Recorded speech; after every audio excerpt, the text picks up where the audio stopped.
As far as your first question is concerned, Pakistan కూడా చెప్తుంది. ఏమంటుంది? సీజ్ ఫైర్ కోసం మేము రిక్వెస్ట్ చేయలేదు, కాల్పుల విరమణను తాము కోరలేదని పాకిస్తాన్ ఆర్మీ ప్రతినిధి అహ్మద్ షరీఫ్ తెలిపారు. మే 6, 7 తేదీల్లో పాక్ పైన దారుణమైన పిరికితనంతో కూడిన దాడులు జరిగాయి. తర్వాత ఇండియా సీజ్ ఫైర్ కోసం అభ్యర్థించింది. మేము ప్రతిదాడులు చేశాకే మాట్లాడతామని చెప్పాం. 10న సీజ్ ఫైర్ కు అంగీకరించాం అని పేర్కొన్నారు. కాగా Sharif press meet comedy show లాగా ఉందని పలువురు ఇండియన్ నెటిజన్లు విమర్శిస్తూ ఉన్నారంట. ఏం కామెడీ షోనో ఏమో కానీ వాళ్ళు మాత్రం గట్టిగా చెప్తా ఉన్నారు, మేము రిక్వెస్ట్ చేయలేదు. అక్కడ CNN కథనం కూడా అదే అనిపిస్తూ ఉంది. అదే ఫస్ట్ వీళ్ళు ఇండియాను ఒప్పించి తర్వాత భారత్ను ఒప్పించి తర్వాత పాకిస్తాన్ ఒప్పించారు అమెరికా వాళ్ళు. ఈ సందర్భంగా వీళ్ళు చెప్పింది కూడా ఒకసారి వినండి. As far as your first question is concerned, let me say it very clearly and put it on record. Pakistan never requested. So కాబట్టి పాకిస్తాన్ మేము రిక్వెస్ట్ చేయలేదు సీజ్ ఫైర్ కోసము. సీజ్ ఫైర్ కోసం మేము రిక్వెస్ట్ చేయలేదు. అసలు భారతే రిక్వెస్ట్ చేసింది. వాళ్ళు మా మీద దాడులు చేసిర్రు, దాన్ని మేము తిప్పి కొడతా ఉన్నాము. ఏమని ఉంటే 10 తర్వాత మాట్లాడదాము, మా యుద్ధం తర్వాతనే మాట్లాడదామని చెప్పేసి పాకిస్తాన్ చెప్పినట్టు దాంట్లో చెప్తా ఉన్నారు. కానీ వీళ్ళు అమెరికానేమో మనల్ని ఒప్పించడానికి తీవ్రంగా ప్రయత్నం చేసింది. ఇక నిన్న మన వాళ్ళు పెట్టినటువంటి ప్రెస్ మీట్, మన త్రివిధ దళాధిపతులు పెట్టినటువంటి ప్రెస్ మీటు, యుద్ధం ఆగలేదు, ఉగ్రదాడికి ప్రతీకారం తీర్చుకున్నాం, 100 మంది ఉగ్రవాదులను ఖతం చేసినాం, ఉగ్రవాదాన్ని అంతం చేయడమే ఆపరేషన్ సింధూర్ టార్గెట్, పాకిస్తాన్ డ్రోన్లతో భారత్ పైన దాడి జరిగింది, నష్టం జరగకుండా ధీటుగా ఎదుర్కొన్నాం, భారత్ దాడిలో పాక్కు తీరని నష్టం జరిగింది, 40 మందికి పైగా పాకిస్తాన్ జవాన్లు చనిపోయారు, 5గురు భారత జవాన్లు అమరులయ్యారు, ఆర్మీకి ఫ్రీ హ్యాండ్ ఇచ్చారు, మళ్ళీ దాడులు చేస్తే తీవ్ర స్థాయిలో పరిణామాలుంటాయి, ఎలాంటి పరిస్థితులైనా ఎదుర్కొంటాం. మీడియాతోటి త్రివిధ దళాధిపతులు నిన్న మాట్లాడినటువంటి మాటలు. యుద్ధం ఆగలేదు, ఇంకా యుద్ధం ఆగిపోలేదు. పాకిస్తాన్ ఏమన్నా ఉల్లంఘన చేస్తే మాత్రం ఈసారి భయంకరంగా ఉంటది, ఆ పరిస్థితి మీరు ఎదుర్కోలేరు అని చెప్పేసి నిన్న త్రివిధ దళాధిపతులు వచ్చి నిన్న ప్రెస్ మీట్ పెట్టి మీడియా సమావేశం పెట్టి బ్రీఫింగ్ ఇచ్చారు. సో దాంట్లో కొన్ని కాన్ఫిడెన్స్ అంశాలను మాట్లాడితే మీడియా ప్రతినిధులు ప్రశ్నిస్తే ఆ విషయాలను వెల్లడించడానికి వాళ్ళు సుముఖంగా లేకుండ్రి. సో కాబట్టి ఈ అంశాలు నిన్న అంటే ఎట్లా జరిగింది అంటే ఒకసారి నిన్న సినారియో చూడండి మిత్రులారా, ఒకసారి మీకు ఇది క్లియర్గా ఎక్స్ప్లెయిన్ చేస్తా. 10th రోజు 5 PM ట్రంప్ ట్వీట్ వేస్తాడు. ఈ 5 PM సీజ్ ఫైర్ జరిగింది అని చెప్పేసి ఒక ట్వీట్ వేస్తాడు. ట్వీట్ వేస్తే భారత్ కూడా ఇటు పాకిస్తాన్ కూడా ఇద్దరు ఒప్పుకుంటారు, అయిపోతుంది. దాని తర్వాత ఈ 5 PM తర్వాత మోడీ మీద బాగా నెగిటివిటీ వస్తుంది, భయంకరమైన నెగిటివిటీ వస్తుంది దేశంలో, అన్ని వర్గాల నుంచి వస్తుంది. ఒక్కసారిగా ఇందిరాగాంధీ స్పీచ్లు, ఇందిరాగాంధీ ఫోటోలు, నెహ్రూ స్పీచ్లు, గతంలో పాకిస్తాన్ ఉరకలు పెట్టించినటువంటి ప్రధానమంత్రుల వివరాలు, వాళ్ళ ఆడియోలు, వీడియోలు అన్నీ కూడా సోషల్ మీడియాలో ప్రత్యక్షం అయిపోయినాయి. ప్రధానమంత్రి అంటే ఇలా ఉండాలి, దేశ గౌరవాన్ని, దేశాన్ని కాపాడే విధంగా ఇట్లా ఉండాలి, 140 కోట్ల మంది ఆత్మగౌరవాన్ని తాకట్టు పెట్టిండు మోడీ, భయపడ్డాడు మోడీ అని చెప్పేసి ఈ ఇందిరాగాంధీ వీళ్ళందరి వీడియోలు, ఫోటోలు, అప్పుడు పాకిస్తాన్తో యుద్ధం జరిగినప్పుడు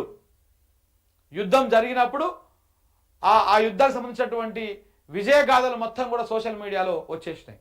బాగా డ్యామేజ్ అయిపోయింది. మోడీ వైపు అందరూ నెగిటివ్గా మాట్లాడడం స్టార్ట్ చేసిరు. మోడీని ఆకాశానికి ఎత్తినటువంటి దేశం తర్వాత ఒక్కసారిగా ఎత్తేసింది నెల మీదకి. దాంతో ఆ డ్యామేజ్ కంట్రోల్ జరిగింది. తెల్లారిన తర్వాత ఇమ్మీడియట్గా మార్నింగ్ ఫస్ట్ అవర్లోనే ఏం చేసిరు, మధ్యాహ్నం టైంలో, ఆ టైంలో PM ఇంట్లో ఒక మీటింగ్ పెట్టిరు, హై లెవెల్ మీటింగ్ పెట్టిరు. మీటింగ్ పెట్టి ఈ మీటింగ్ జరుగుతుండగానే ఎయిర్ ఫోర్స్ వాళ్ళు ఒక ప్రెస్ నోట్ ఇస్తారు, ఒక రిలీజ్ చేస్తారు ప్రెస్కి.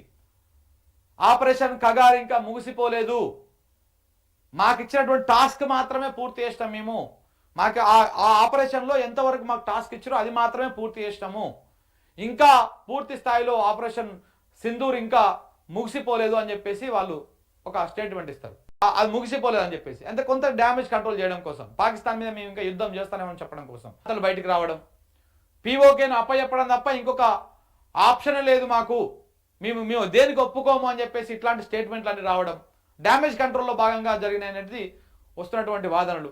దాని తర్వాత నిన్న ఇప్పుడు పిఎం మాట్లాడడము దాని తర్వాత ఈ త్రివిధ దళాధిపతులు ఇలా ప్రెస్ మీట్ పెట్టడం ఇవన్నీ కూడా కేవలం డ్యామేజ్ కంట్రోల్ కోసమే. మరి ఇన్ని రోజుల నుంచి అసలు ఆ రోజు ఈ 9 స్థావరాల మీద దాడులు జరిగితే ఏమేమి జరిగిందని చెప్పడానికి ఇన్ని రోజులు అన్నటువంటి వాళ్ళు నిన్ననే ఎందుకు వచ్చారు అనేటువంటి చర్చ కూడా నడిచింది. నిన్న వచ్చి ఎక్కడెక్కడ ఏ ఏరియాలో ఎంతమంది చనిపోయారు ఎట్ట ఆ విజువల్స్ చూపించుకుంటా ఇవన్నీ కూడా చూపించి మాట్లాడడం జరిగింది. కేవలం డ్యామేజ్ కంట్రోల్ కోసమే ఇదంతా జరిగింది. మోడీ చేసినటువంటి ఆ డ్యామేజ్ కంట్రోల్ కోసమే మోడీకి ఎలాంటి మచ్చ రాకుండా ఉండడం కోసమే ఇదంతా జరిగింది. ఆ మోడీ కామెంట్లు కానీ ఇవన్నీ కానీ దీంట్లో భాగమైనటువంటి చర్చ బాగా నడుస్తూ ఉన్నది. ఇది నిన్న జరిగినటువంటి వ్యవహారం. అందుకే పెద్దగా దేశం కూడా కొంత అదైతా ఉన్నది. ఇగో ఇక్కడ వీళ్ళది దానికంటే ముందు పీఓకేను అప్పగించండి, ఉగ్రవాదులను సరెండర్ చేయండి, మీకు ఇంకో ఆప్షన్ లేదు, మాకు ఎవరి మధ్యవర్తిత్వం వద్దు, ఈ విషయంలో రాజీ పడే ప్రసక్తే లేదు. ఇదే విషయాన్ని మోడీ గారు ఆడెవడో తెల్లోడు ఫోన్ చేసినప్పుడు చెప్పొచ్చు కదా. ఆ జేడీ వాన్సో లేకపోతే అమెరికానో ఫోన్ చేసినప్పుడు నీదేంద్రాబాయ్ పెత్తనం ఇల్లా, మాకు ఆ పాకిస్తాన్తో ఎప్పటితోనో ఉంది పంచాయతీ, మా కశ్మీర్ నాడు ఆక్యుపై చేసిండు, రకరకాలుగా ఇబ్బందులకు గురి చేస్తూ ఉన్నాడు, మా దేశ పౌరుల మీద కాల్పులకు పాల్పడతా ఉన్నాడు, ఒక మతాన్ని టార్గెట్ చేసుకొని చేస్తూ ఉన్నాడు అని చెప్పేసి వాడిని అమెరికాడు ఫోన్ చేసినప్పుడు మూసుకొని కూసోరాబాయ్ అని అనొచ్చు కదా. సరే వానితో సీరియస్గా మాట్లాడకపోయినా చెప్పకపోయినా వానికి చెప్పేది చెప్పి మన పని మనం చేయొచ్చు కదా. సరే అని తలకాయ ఊపి మన పని మనం చేయొచ్చు కదా. ఇప్పుడు పాకిస్తాన్కి అట్లా చేస్తలేదా? పాకిస్తాన్ ఏం చేస్తుంది? సీజ్ ఫైర్కు ఒప్పుకుంటుంది, మళ్ళీ తర్వాత దాన్ని ఉల్లంఘించేసి మళ్ళీ డ్రోన్ లేపుతుంది. మనం ఏం చేసినాం? దాన్ని లేపిన డ్రోన్లను మనం అడ్డుకున్నాం తప్ప మనం వేయలే కదా వాళ్ళ మీద. ఈ మాట ఏదో మాకు ఎవడి మధ్యవర్తిత్వం వద్దు అని చెప్పేసి ఫోన్ చేసినప్పుడు వాడికే చెప్తే అయిపోతుండే కదా. జేడీ వాన్స్ అంటోనికి ట్రంప్కి చెప్తే అయిపోతుండే కదా. నీ పెత్తనం ఏంద్రాబాయ్ మేము చూసుకుంటాం లేదు, నువ్వు సైలెంట్గా పక్కకుండా అని ఎందుకు భయపడ్డట్టు మరి ట్రంప్కు మోడీ? ఈ విషయంలో రాజీ పడే ప్రసక్తే లేదు. పాకిస్తాన్కు మోడీ అల్టిమేటం, పాక్ ఒక్క తూటా పేల్చినా క్షిపణితో సమాధానం ఇవ్వండి, త్రివిధ దళాలకు ఫ్రీ హ్యాండ్ ఇచ్చిన ప్రధానమంత్రి మోడీ. ఇట్లాంటి వార్తలే. ఇంకా ఇప్పుడు డ్యామేజ్ కంట్రోల్ కోసం ఈ వార్తలే. మోడీ వచ్చినాక నల్లధనం వస్తుంది అనుకున్నాం, రాలే. ఏదో దేశానికి భద్రత ఉంటుంది, దేశాన్ని కాపాడేటోడు మోడీ అనుకున్నాం. కానీ పుల్వామా అటాకులు అయినాయి, రకరకాల ఉగ్రదాడులు జరిగినాయి, మొన్న పహల్గామ్ అయింది. అన్ని ఎన్నికల ముందనే అవుతుంటాయి. ఇదేందో మరి ఇప్పుడు బీహార్ ఎన్నికలు ఉన్న ముందరే అయింది. సో ఇట్లాంటివన్నీ జరుగుతూ ఉన్నాయి. మరి మోడీ దేశాన్ని ఎట్లా కాపాడినట్టు, ఇంకా దేశాన్ని బలంగా ఎలా ఉంచినట్టు, ఏ రకంగా ఉంచినట్టు ఆలోచన చేయాలి.